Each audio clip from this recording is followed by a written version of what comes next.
কিছু দৃশ্যে চোখ আটকে যায়, চিরকালীন ভাবনাকে বদলে দেয় কিছু দৃশ্য। শুধু নিজের ছাদের ওপরে দাঁড়িয়ে চারপাশটা দেখে অভিজ্ঞতা সঞ্চয় করে জেনারেলাইজ করার পক্ষে আমি কোনো দিনই ছিলাম না।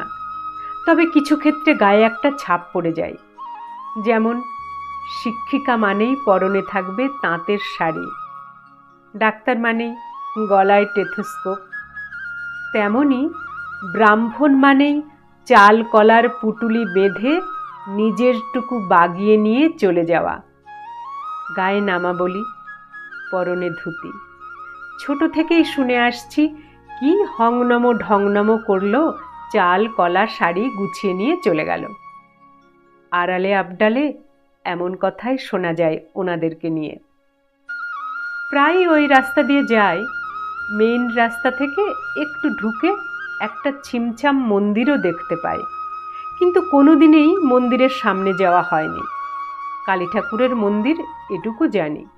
আজ মর্নিং ওয়াকের রাস্তায় হাঁটতে হাঁটতে চোখ পড়ল মন্দিরের দিকে। কয়েকজন বয়স্ক মানুষ বসে আছেন পাথর বাঁধানো চাতালে, আর কয়েকজন লাইন দিয়ে দাঁড়িয়ে আছে। কোনো পুজো আছে কিনা দেখব, এই কৌতূহলেই এগিয়ে গেলাম মন্দিরের সামনে। দেখলাম বছর 50-এর এক ভদ্রলোক স্কাই কালারের একটা শার্ট আর গ্রে কালারের পাজামা পরে চাতালে দাঁড়িয়ে দাঁড়িয়ে কিছু বলছেন। একটু এগিয়ে যেতেই দেখলাম পাথরের সিঁড়িতে অনেকগুলো শাড়ি।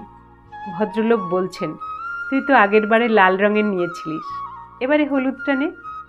পাশের বছর 24-এর মেয়েটা বলল, বেশ কাকা, আমি তাহলে হলুদটা নিচ্ছি। বুলি বলেছিল লাল নেবে। বেশ কিছু অল্প বয়সী মেয়ে লাইন দিয়ে দাঁড়িয়ে শাড়ি বাঁধছে। আমি ঠিক বুঝতে পারলাম না বিষয়টা কি।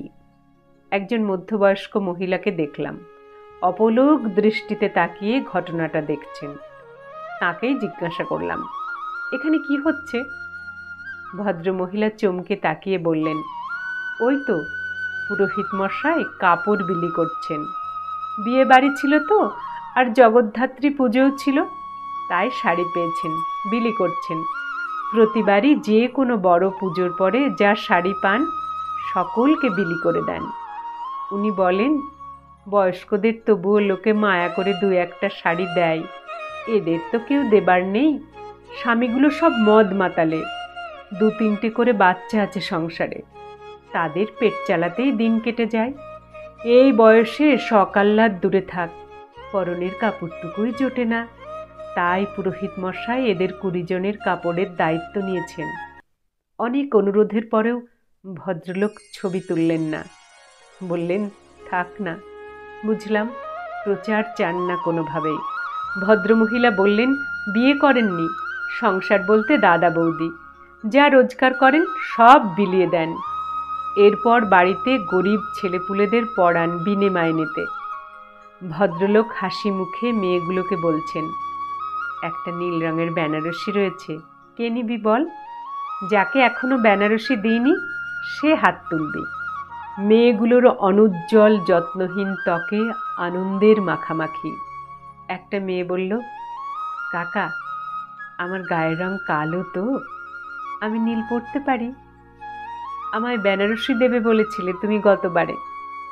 ভদ্রলোক নরম গলায় বললেন, আমার মা কালীকে তো যা পড়ায় তাই আলো করে, তবে তোকে কেন মানাবে না? নীল বেনারসি পেয়ে শ্যামলা মেয়ের মুখে বিহ্বলতা। সেদিকে তাকিয়ে ভদ্রলোক বললেন, মন্দিরের কালীর সঙ্গে তোর মুখের বড্ড মিল। ইয়া দেবী সর্বভূতেষু শক্তিরূপেণু সংস্থিতা, নমস্তস্যৈ নমস্তস্যৈ নমস্তস্যৈ নমো নমঃ। এত ভালো লাগলো ভদ্রলোকের কথাটা যে মনটা ভালো হয়ে গেল নিমেষে। এই মানুষগুলো আছে বলেই এক নজরে পৌরোহিত্য প্রফেশনটাকে ছোট করতে বাঁধে। যদিও পুরীর মন্দিরের পাণ্ডাদের দেখে এই প্রফেশনের প্রতি আমার বিতৃষ্ণা হয়ে গিয়েছিল, কিন্তু ইনি সেই বিতৃষ্ণা কাটিয়ে দিতে সমর্থ হলেন। ব্যতিক্রমগুলো গল্প হয় না জানি, তবুও আঁকা হোক এমন পুরোহিতের ছবি আমাদের চোখে, গল্প বাঁচুক মুহূর্ত নিয়ে।